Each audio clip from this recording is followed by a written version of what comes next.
Well, hello, my lovelies.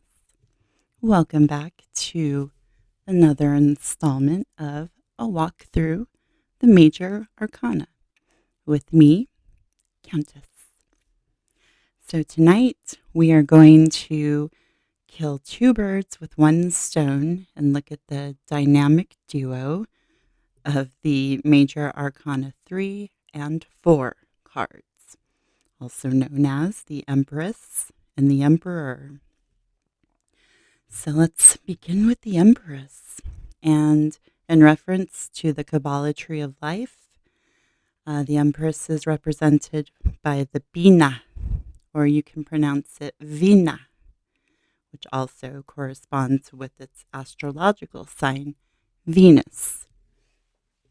She is represented by the element of earth, which is also what the pentacles stand for in the minor arcana cards. So she is the third card of the tarot, and she is a result of the mutual action of the first two cards, the absolute creative force of the magician and the absolute preservative force, priestess, working together and gave birth to a new complete entity. It's the transforming principle. The Empress is a seated royal figure with rich vestments and calm aspects.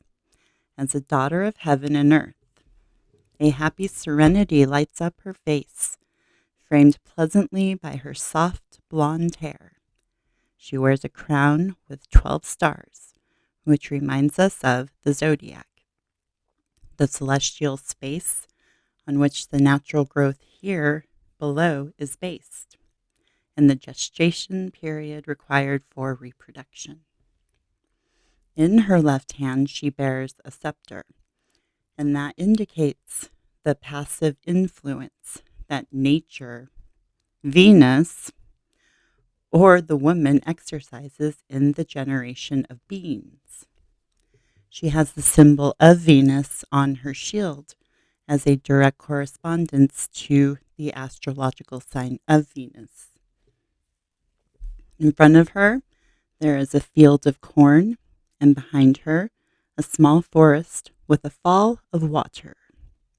All of this scenery with abundant nature signifies that the Empress represents Mother Earth, the goddess of fertility.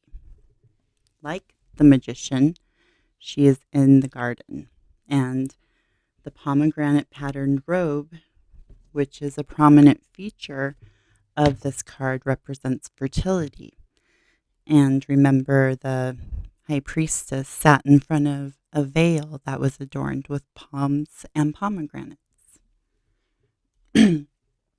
So she is a seated woman, just like the high priestess, but simultaneously she is in contrast with the high priestess because, as the tarot tradition says, she is a wife and a pregnant mother. The high priestess corresponds to the moon, related in mythology to the Virgin Diana. But the Empress is Venus, the traditional patroness of childbirth, and mistress also of the arts and beauty. Card 3 is by number the sum of 1 and 2, or a symbol in the tarot series of the Magician's union with the High Priestess, whereby the virginity of Diana is transformed into the fertility of Venus. Transformation is the main meaning of this card, and it is your duty to begin the process of renewal of your life. You can create your future no matter what your past was. In the sense of this card, you can put it into motion. Forces, although at first work almost imperceptibly under the surface, will inevitably lead to all fulfillments beyond your present expectations. Yes, so that is the Empress. Next, we're going to take a look at her hubby, the Emperor. So in reference to the Kabbalah, the Emperor represents Chesed, and his astrological sign is Aries, with the element of fire, which also represents the wands.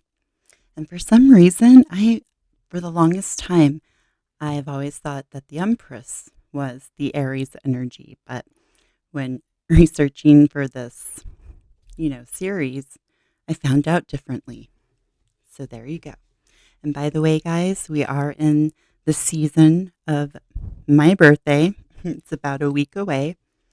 I am an Aries on the cusp of Taurus. So I have double the horns. So you better watch out. All right, let's take a look at the Emperor. So he depicts a crowned monarch seated on a throne. His marital aspect is obvious at once. He is a man of war, dressed in armor, and wearing the purple of royalty. And remember, in alchemy, when you mix the red and the blue together, it makes purple. His helmet shows the rule of divine will in the universe and its universal action in the creation of life. He has a long beard, which represents that he has vast experience in this position of authority, and this is for the benefit of his people. He sits on a cube-shaped throne, which indicates stability, and this stability is a result of its geometric shape, attributed by the alchemists to the philosopher's stone, which is the wise men's object of pursuit and is related to the perfection of which individuals are capable. The arms of the throne bear a ram's head. Yes. And this relates to the astrological correspondence to Aries, the first sign of the zodiac. Yes. The Emperor holds in his right hand a scepter, representing his right to rule. However, we must not see in this a brutal weapon, but the emblem of the highest initiating or magical power. On his other hand, holds a globe as a sign of his universal domination. The barren mountains behind his throne are in contrast with the abundant nature of the Empress. This determines his ambition for greater achievements and his will to rule with strength and force. So that is the major arcana 3 and 4, the Empress and the Emperor, the dynamic duo. So in the next video, we are going to learn about the Hierophant. So I will see you guys whenever that video rolls out. Bye.